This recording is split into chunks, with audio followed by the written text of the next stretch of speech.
老四打开门，一个人莫名其妙对他们挑衅，还用雪球砸他。老四被激怒，抓起一把雪冲上去就要砸还，可他上当了。这人一转头是个蒙面人。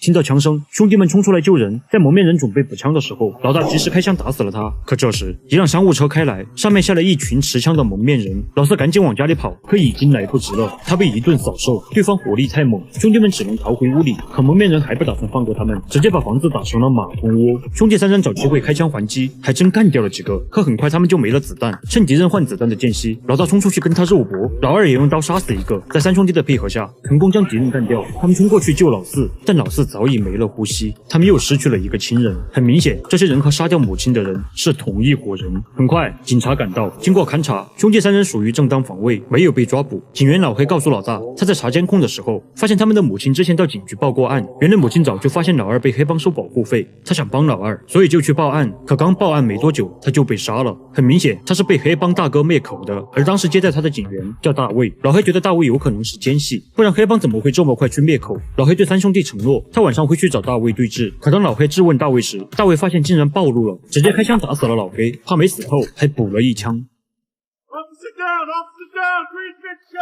这下唯一能帮上他们的警察也死了，一边是黑帮，一边是黑警，都不好对付。但为了母亲，为了老四，他们必须要报仇。兄弟们商量好一个完美的计划。首先，老三潜入黑警大卫的家里，把他控制住，而老三的女朋友到警局报警，说她男友要杀警察。警队赶紧出动，把大卫的房子围住。在房间里，老三拿枪逼问大卫，看到外面的警察来了，瞬间有了信心。他笑着承认，老黑是我杀的，你母亲报案的消息也是我传递给黑帮大哥的，但你觉得外面的警察会信吗？听到这话，老三笑了，因为他身上带着监听设备，和外面的警察连着线。刚才他们的对话，屋外的警察都听见了。然后他还有模有样的对着话筒说 Okay, Lieutenant, I'm bringing them out now.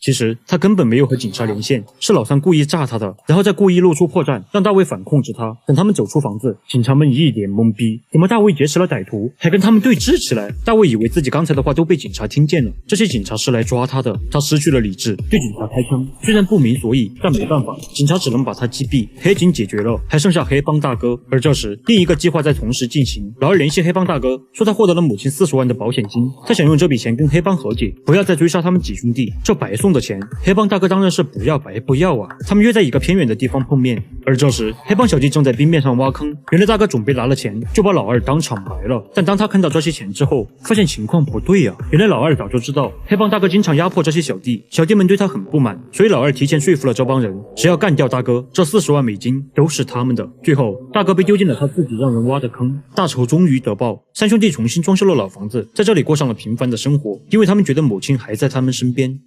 Gonna stick around a little while this time? Thinking about it, Mom. Thinking about it. 我是猛虎，下期见。